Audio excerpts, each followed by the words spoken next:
Taste the Daily. பாவம் போக்கி புண்ணியம் தேடி ராமேஸ்வரம் வரும் பக்தர்கள் கடைசியில் வியாதியை வாங்கி செல்லும் அவல நிலை ஏற்பட்டுள்ளது. ஆனி மாத அமாவாசையை ஒட்டி இந்தியா முழுவதிலும் இருந்து பக்தர்கள் ராமேஸ்வரம் அக்னி தீர்த்த கடலில் புனித நீராட குவிந்தனர். அப்போது நகராட்சி மூலம் சுத்திகரிக்கப்படாத கழிவு நீர் கடலில் கலந்து விடப்படுவதைக் கண்டு அவர்கள் கடும் அதிர்ச்சியடைந்தனர். மேலும் ராமநாத சுவாமி கோவிலை சுற்றியுள்ள தங்கும் விடுதிகளில் இருந்து வெளியேற்றப்படும் கழிவு நீர் அக்னி தீர்த்த கடலில் நேரடியாக கலக்கிறது. மேலும் பல்வேறு கழிவுகளும் குப்பையும் கடற்கரை ஓரத்தில் கொட்டப்படுகிறது. இதனால் அக்னி தீர்த்த கடலில் நீராடும் பக்தர்களுக்கு தொற்று நோய் பரவும் அபாயம் உள்ளது. பாஜக பிரமுகரும் ரவுடியுமான சீர்காழி சத்யாவுக்கு கள்ளத்துப்பாக்கி வழங்கிய விவகாரத்தில் பாஜக வழக்கறிஞர் அலெக்சில் சுதாகரை குண்டர் சட்டத்தில் கைது செய்ய செங்கல்பட்டு மாவட்ட ஆட்சியர் உத்தரவிட்டுள்ளார். மயிலாடுதுறை மாவட்டம் சீர்காழியைச் சேர்ந்த சத்யா மீது பல்வேறு கொலை வழக்குகள் நிலுவையில் உள்ளன.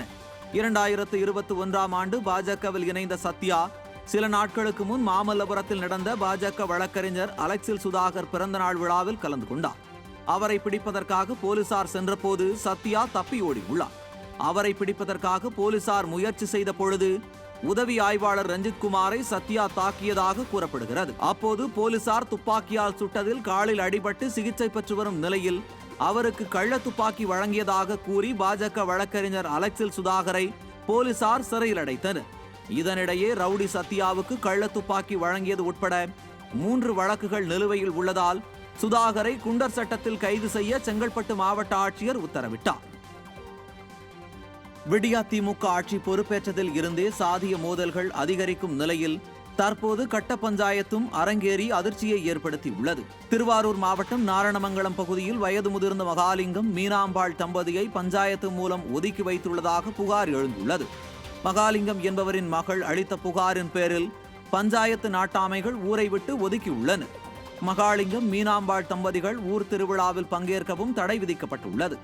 தினக்கூலிக்காரர்களான அவர்களுக்கு யாரும் வேலை கொடுக்க கூடாது எனவும் கட்டுப்பாடுகள் கடுமையாக்கப்பட்டுள்ளது. சட்டத்தின் ஆட்சியை நடத்த வேண்டிய ஸ்டாலின் ஆட்சி காலத்தில் கட்ட பஞ்சாயத்து ஆட்சி நடப்பதாக விமர்சனங்கள் எழுந்துள்ளன. நாங்கள் இப்போ வயவாய்க்காலில் போய் இறங்கினோம்னா வயலில் இறங்காத உன்னை ஒதுக்கி இருக்கு அப்படிங்கிறாங்க. இப்போ ஏன் என்னத்துக்கு ஒதுக்குனாங்கன்னா உன் இப்போ மருமவா உன் பெரிய பையன் பொண்டாட்டி தான் ஒதுக்க சொல்லியிருக்கு, நாங்கள் அதனால தான் ஒதுக்கணும், எங்களோட நீ வேலை செய்யக்கூடாது அப்படின்னு சொன்னாங்க. அதனால அங்கே கரையேறி வந்துட்டோம். அதை விட எங்களுக்கு வழி இல்லாமல் நான் வீட்டில் தான் இருக்கிறேன். எங்களுக்கு யாரும் சம்பாரித்து போகிறதுக்கு வழி இல்லை. தமிழகம் மற்றும் புதுவையில் ஓரிரு இடங்களிலும் இடி மின்னலுடன் கூடிய மிதமான மழைக்கு வாய்ப்புள்ளதாக சென்னை வானிலை ஆய்வு மையம் தெரிவித்துள்ளது.